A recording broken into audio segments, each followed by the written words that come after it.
നിങ്ങളുടെ ഇഷ്ട പരമ്പരകൾ എക്സ്ക്ലൂസീവായി സൺ നെക്സ്റ്റ് ആപ്പിലൂടെ തികച്ചും ഫ്രീ ആയി ഇപ്പോഴേ ആപ്പ് ഡൗൺലോഡ് ചെയ്യൂ. അമ്മേ, ഞാനൊന്ന് പുറത്തേക്ക് പോവാണേ. നീ ഇത് നിന്ന നിപ്പിൽ എവിടെ പോവാ? ഞാൻ ഓഫീസിൽ നിന്ന് എന്റെ ഒരു ഫ്രണ്ട് വിളിച്ചിരുന്നു. ഫ്രണ്ട്? ഇനി അതേത് കൂടാലിയാണാവോ? അച്ഛൻ ഇതെന്താ എന്നെ കാണുമ്പോ ഇത്രയ്ക്ക് ദേഷ്യം? അയ്യോ, ചെയ്തു തന്ന ഉപകാരങ്ങൾ ഓർക്കുമ്പോഴേ എനിക്ക് സന്തോഷം കൊണ്ട് തുള്ളിച്ചാടാനാണല്ലോ തോന്നുന്നേ. എന്തായാലും ശരത്തുമോന് മനസ്സമാധാനമാകുമല്ലോ. ഒരു മോന് മനസ്സമാധാനം കൊടുക്കാനല്ല കാശ് ഞാൻ കടം വാങ്ങിച്ചത്, എന്റെ മനസ്സമാധാനത്തിന്. മിച്ചമുള്ള എന്റെ അന്തസ് ഒലിച്ചു പോയിരിക്കാൻ.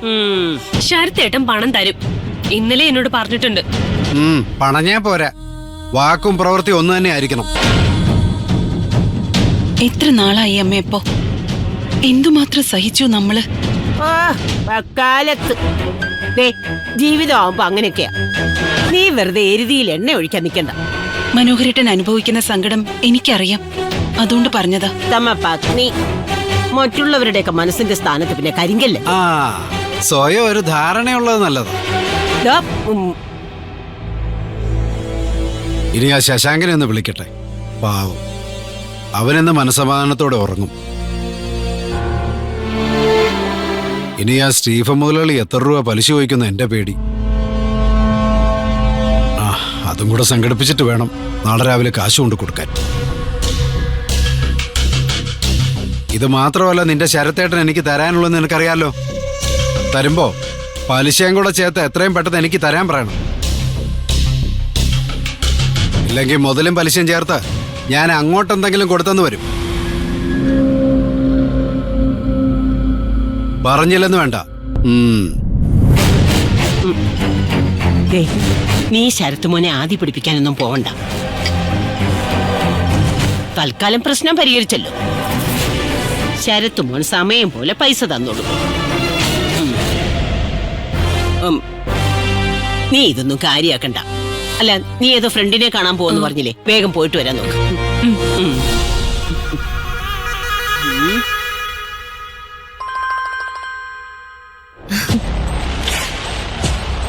ഹലോ ശരത്തേട്ടാ. ഹായ് സിന്ദഗി. എന്റെ ശരത്തേട്ടാ, ഇങ്ങനെ സിന്ദഗിന്ന് നീട്ടി വിളിച്ച് ബുദ്ധിമുട്ടണ്ട. എന്റെ സില്ലൂന്ന് വിളിച്ചാ മതി. ഞാനങ്ങനെ വിളിച്ചാ ഇഷ്ടപ്പെട്ടില്ലെങ്കിലോ എന്ന് കരുതിയിട്ടാ. ശരത്തേട്ടൻ സില്ലൂന്ന് വിളിച്ചില്ലെങ്കിലാ ഞാൻ പിണങ്ങുന്നെ. എന്തു പറ്റി ഇന്ന് എന്നെ വിളിക്കാൻ? നിത്യ എവിടെ? നിത്യ വീട്ടിലുണ്ട്. ഞാൻ സില്ലുവിനോട് നേരത്തെ പറഞ്ഞിട്ടില്ലേ എന്റെ ചില ചാരിറ്റി പ്രോഗ്രാമുകളെ കുറിച്ച്? ഞാൻ ഓർക്കുന്നുണ്ട്. അതിന്റെ ഭാഗമായി ഞാനിവിടെ ഒരു പുവർ ഹോമിൽ വന്ന. അതെയോ? നേരത്തെ അറിഞ്ഞിരുന്നെങ്കിൽ ഞാനും കൂടി വന്നേനെ. അതിനെന്താ, സിലുവിന് എപ്പോ വേണമെങ്കിലും വരാമല്ലോ. സത്യം പറഞ്ഞാല് ഇവിടുത്തെ ഒരു പ്രോഗ്രാമിന് സിലുവിനെ ക്ഷണിക്കാനാ ഞാനിപ്പോ വിളിച്ചത്. എന്ത് പ്രോഗ്രാമാ ശരത്തേട്ടാ? മാസത്തിൽ ഒരു ദിവസം ഇവിടുത്തെ സർവ്വ ചെലവുകളും എന്റെ വകയാ. അന്ന് ഉച്ചയ്ക്ക് ഇവിടെ ഉള്ളവരോടൊപ്പമാ എന്റെ ലഞ്ച്. നമ്മള് വന്ന വഴി മറക്കരുതല്ലോ. ശരത്തേട്ടന്റെ ഈ ആറ്റിറ്റ്യൂഡും പ്രവൃത്തികളും ഒക്കെ എനിക്ക് ഒരുപാട് ഇഷ്ടം. എനിക്കത് മനസ്സിലായി. മറ്റുള്ളവരോട് കരുണ കാണിക്കാനുള്ള ഒരു മനസ്സ് സിലുവിനുണ്ടെന്ന്. അതുകൊണ്ടാ ഈ മാസത്തെ പ്രോഗ്രാമിന് സിലുവിനെ കൂടെ കാണിക്കാമെന്ന് വിചാരിച്ചത്. അതിനെന്താ, ഞാൻ വരാ ശരത്തേട്ടാ. നിത്യ ഒപ്പം ഉണ്ടാവില്ലേ? അതായി എന്റെ വിഷമം. നിത്യക്ക് ഇത്തരം ചാരിറ്റി പ്രവർത്തനങ്ങളിലൊന്നും ഒരു താല്പര്യമില്ല. അയ്യോ, അത് കഷ്ടായി പോയല്ലോ. ഓരോരുത്തര് ഓരോ സ്വഭാവമല്ലേ സിലു. നമുക്കാരെയും നിർബന്ധിക്കാൻ പറ്റില്ലല്ലോ, പ്രത്യേകിച്ച് ഇത്തരം കാര്യങ്ങൾ. ശരത്തേട്ടൻ വിഷമിക്കണ്ട, ഞാൻ ഉറപ്പായും വരും. ഇപ്പോഴെനിക്ക് സമാധാനമായത്. പിന്നെ ഈ കാര്യം നിത്യ അറിയണ്ട. ഞാൻ സിലുവിനെ നിർബന്ധിച്ച് ചെയ്യിപ്പിക്കുന്നു പറഞ്ഞ് വെറുതെ വഴക്കിടും. ഞാൻ പറയില്ല, പോരെ? മതി, അത് മതി. അപ്പോ ഞാൻ വിളിച്ചോളാം, ഡേറ്റ് സമയം അറിയിക്കാം, പോരെ? ഓക്കെ ശരത്തേട്ടാ.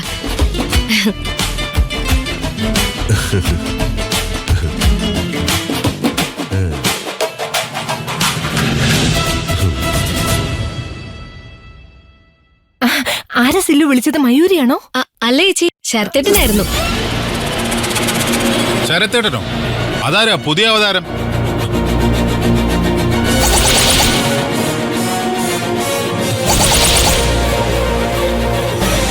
അവതാരമൊന്നും അല്ല ചേട്ടച്ചാ. അന്ന് ഇവിടെ വന്ന എന്റെ ഫ്രണ്ടില്ലേ നിത്യ, അവളുടെ വുഡ്ബിയാ ശരത്തേട്ടൻ. ഓ ഇപ്പൊ ഓർക്കുന്നുണ്ട്. ഓ അല്ലേലും നിങ്ങൾക്ക് കരണയുടെ ഓർമ്മയാ. നിനക്ക് കഴുതയുടെ ബുദ്ധി. ചേച്ചിയമ്മ ഇങ്ങനെ രണ്ടെണ്ണം. അല്ല അവനെന്തിനാ നിന്നെ വിളിച്ചത്? ശരത്തേട്ടൻ ചില ചാരിറ്റി പ്രവർത്തനങ്ങളൊക്കെ നടത്തുന്നുണ്ട്. അതിന്റെ ഭാഗമായിട്ടുള്ള ഒരു പ്രോഗ്രാമിനെ എന്നെ ക്ഷണിക്കാനാ വിളിച്ചത്. നിന്നെ ക്ഷണിക്കാനോ? അതിന് നീ എന്താ വല്ല സെലിബ്രിറ്റി ആണോ? മനുഷ്യനെ കളിയാക്കി അതൊന്ന് പോയേട്ടാ. ആ ശരത്തെന്നുള്ള പേര് കേൾക്കുമ്പോ തന്നെ എനിക്കെന്തോ നെഗറ്റീവ് ഫീലിംഗാ.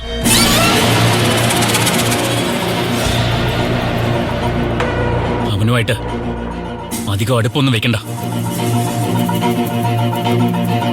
കുഞ്ഞളിയൻ പറഞ്ഞതാ ശരി. നമുക്ക് നേരിട്ട് അറിയാത്തവരുമായി കൂടുതൽ അടുപ്പത്തിന് പോകാതിരിക്കുന്നതാണ് നല്ലത്. അതേ മോളെ, ആരുടെയും ഉള്ളു ചൂഴ്ന്നു നോക്കാൻ പറ്റില്ലല്ലോ. ഏത് ബന്ധത്തിലായാലും ഒരു ജാഗ്രത വേണം. അല്ല ഒരു നല്ല കാര്യത്തിനല്ലേ ആ പയ്യൻ വിളിച്ചത്. അതിനിപ്പോ അവളൊന്ന് പോയെന്ന് വിചാരിച്ച് ഇവിടെ എന്ത് സംഭവിക്കാനാ?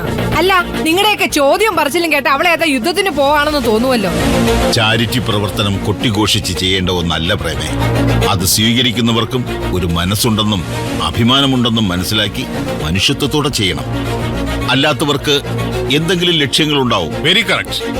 അതുകൊണ്ടാണല്ലോ ഞാൻ ഇത്തരം പ്രവൃത്തികളൊന്നും ചെയ്യാതിരിക്കുന്നത്. ശരത്തെന്നുള്ള പേര് കേൾക്കുന്നതേ ഉള്ളിലൊരു അപകട ഭീതിയാ. മനസ്സിലിരുന്ന് ആരോ മുന്നറിയിപ്പ് തരുന്ന പോലൊരു തോന്നൽ.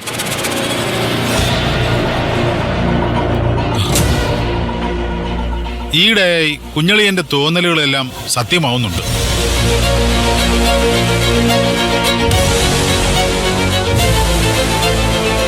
അതുകൊണ്ട് പുതിയ കൂട്ടുകെട്ടുകളൊന്നും നമുക്ക് വേണ്ട സില്ലുമോളെ.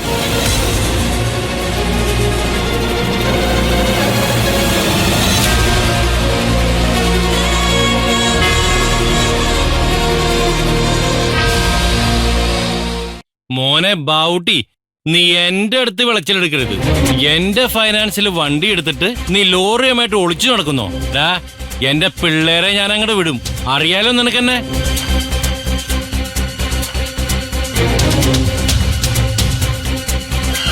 കിട്ടുന്നില്ലേ?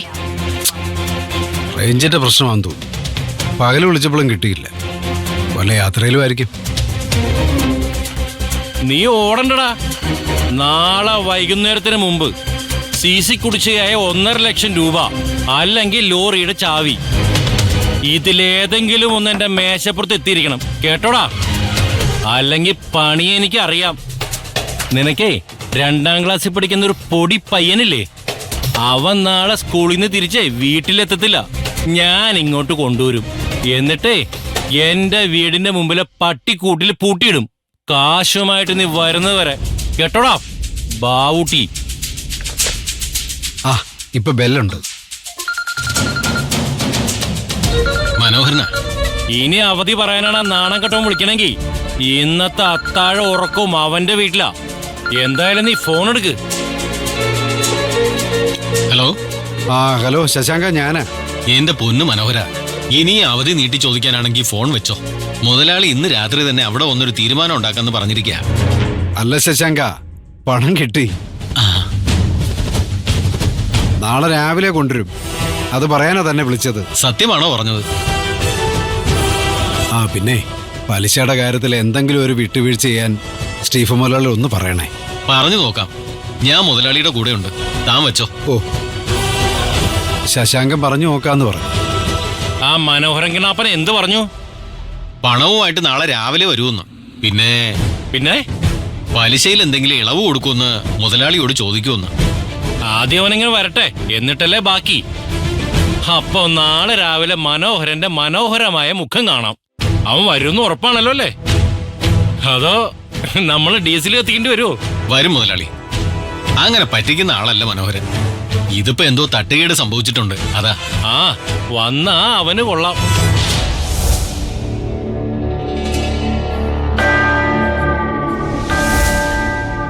കണ്ടില്ലേ, എനിക്ക് നൊന്തു. എനിക്ക് നൊന്തു.